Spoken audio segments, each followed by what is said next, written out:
సోదర చాలాసార్లు మన జీవితంలో దేవుడు గొప్ప గొప్ప ఉద్దేశాలు మన పట్ల కలిగి ఉంటే వాటిని ఒకవేళ నీరుగార్చే ప్రయత్నం ఈరోజు చేస్తూ ఈరోజు ఇంకా నువ్వు ఆలస్యం చేస్తున్నట్లయితే మొదటిగా ప్రజలకు భయపడిపోయి అయ్యో వారేమనుకుంటారో వీరేమనుకుంటారో. చూడండి, బైబిల్ రాస్తుంది, పరిశీలన ధర్మశాస్త్రోపదేశం అతని చేత బాప్తిసం పొందక తమ విషయమైన దేవుని సంకల్పాలను నిరాకరించేశారు. They wasted the plans of God, they wasted the potential of God. ఒక మాట చెప్పాలంటే దేవుడు వారి పట్ల కలిగిన ప్రణాళికలు వారంట సర్వనాశనం చేశారు. దేవుని పట్ల గొప్ప ప్రణాళికలు ఉన్నాయి ప్రియ సోదర సంగమా. దయచేసి నీ ఆలస్యం దేవుని ప్రణాళికలతో ఆటాడొద్దని నేను దేవుని సేవకంగా మనవి చేస్తా ఉన్నా. ఇంకో మాట మీకు జ్ఞాపకం చేయాలని ఆశ. యేసుప్రభు లాంటివాడే నిజముగా తండ్రిని దేవుని కొరకు చేసిన కార్యం గురించి నిలబడేవాడైతే యేసుప్రభు గురించి అదే పరీక్ష పెడుతున్నప్పుడు యేసుప్రభు కూడా ఆ విధేయత గుండా తీసుకెళ్లాల్సి వచ్చింది. వస్తున్నప్పుడు బాప్తిస్మ యోహాను అన్నాడు, అయ్యా నీ చెప్పుల వారు విప్పడానికి కూడా నేను యోగ్యుడిని కాదయ్యా, నువ్వేంటి నాతోని బాప్తిసం తీసుకుంటాను అంటున్నావు అంటే అప్పుడు యేసుప్రభు అంటారు, నీతి యావత్తు ఈ మాట ప్రకారం జరుగునట్లు ప్రస్తుతము ఇలా కానిము అన్నాడు. ఒక మాట చెప్తా, బాప్తిసంలో సాక్ష్యం పొందుతున్నావంటే అక్కడ నీతి నెరవేరిన కార్యానికి నువ్వు గుర్తిస్తున్నావు. అంటే నీతి ఏంటంటే పాపము ఎరుగని దేవుడు మన కొరకు నీతిగా చేయడానికి తండ్రి కుమార పరిశుద్ధాత్మల పరిచర్య త్యాగపూరితంగా నిలబడాల్సి వచ్చింది. అందుకొరకే బాప్తిస సాక్ష్యంలో ఓన్లీ ఆ టైంలోనే తండ్రి కుమార పరిశుద్ధాత్మల స్వరాన్ని వింటావు. పావురం వల్ల దేవదూత దిగొచ్చాడు, అది పరిశుద్ధాత్మ దేవుని రూపంలో వచ్చాడు. పరము నుండి పరలోకపు తండ్రి ఏమన్నా తెలుసా, ఈయన నా ప్రియ కుమారుడు అన్నాడు. కింద యేసుప్రభు వారు బాప్తిసంలో సాక్ష్యం ఇచ్చాడు. ట్రినిటీ అనే కాన్సెప్ట్, త్రిత్వము ముగ్గురు కలిసి ఒక్కసారి సంతోషించిన ప్రాంతం ఏదన్నా ఉంది అంటే మీరే చెప్పాలి, ఏ ప్రాంతం అది? బిగ్గర చెప్పనండి. అంత సంతోషకరమైన ప్రాంతాన్ని ఈరోజు ఇంకా పోస్ట్పోన్ చేస్తున్నావా? అర్థం లేక ఏదో టైంపాస్ తీసుకుంటే కూడా బైబిల్ సెలవిస్తుంది.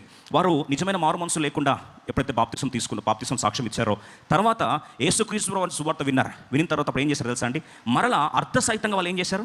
బాప్తిసం తీసుకున్నారు. ఒకవేళ నువ్వు గతంలో సరిగా అవగాహన లేకుండా బాప్తిసం తీసుకుంటే కూడా చిలకరింపో లేకపోతే పెళ్లి బాప్తిసమో అర్థం లేకుండా తీసుకున్నా సరే, ఇప్పుడు గ్రహించి నా కొరకు యేసుప్రభు చనిపోయి సమాచారం తెలియజేశాడు, నా కార్యాన్ని కలర్స్లో యేసుప్రభు ముగించాడు, ఇట్ ఈస్ ఫినిష్డ్ అన్నాడు. ఇది క్రియల ద్వారా కాదు, కేవలం దేవుని కృప ద్వారా, కృప యేసుప్రభుని నమ్మితే ఈరోజు సంతోషంగా నువ్వు బాప్తిస సాక్ష్యంలో పాలుపంపులు పొందొచ్చు.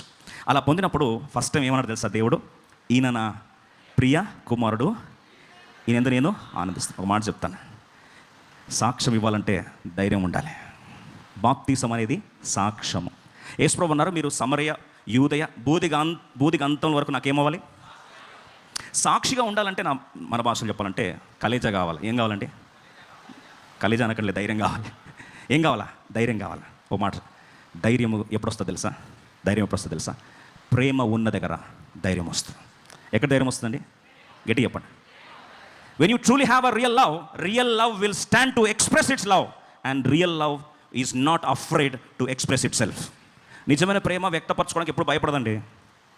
నువ్వు ఒక వ్యక్తిని ప్రేమిస్తుంటే ఆ ప్రేమ నిజమైందైతే దాన్ని వ్యక్తపరచడానికి ఆ ప్రేమ ఎప్పటికీ కూడా భయపడదు. దేవుడు ఏమడిగాడు మనిషిని?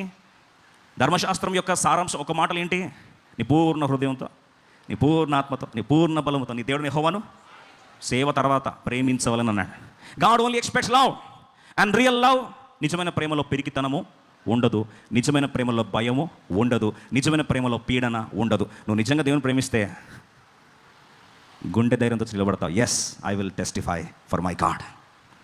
అందుకొరకే ప్రకటన గ్రంథంలో ఒక మాట రాసు, నరకానికి పోయే వాళ్ళ లిస్ట్లో ఫస్ట్ లిస్ట్ ఎవరు తెలుసా అండి? మీరు చెప్తారా? 21 అధ్యాయంలో రాస్తుంది, మొట్టమొదటిగా నరకానికి పోయే బ్యాచ్లో గోల్డ్ మెడల్ ఎవరికంటే పిరికి వాళ్ళు పరలోక రాజ్యంలో ప్రవేశింప. They will never enter into the heavenly kingdom. ఈరోజు పిరికితనం చాలామంది మనుషులు ఏమనుకుంటారు, వాళ్ళు ఏమనుకుంటారు, వీళ్ళు ఏమనుకుంటారు. ఈయన గురించి ఆలోచిస్తే ఈయన ఎవరన్నా నా పొజిషన్ ఇది, నా గురించి ఏమైనా అనుకుంటారని ఫీల్ అయ్యాడా?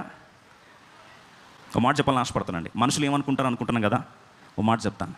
మనం ఒంటరిగా వచ్చాం ఈ లోకంలో, ఒంటరిగా వెళ్ళిపోతాం.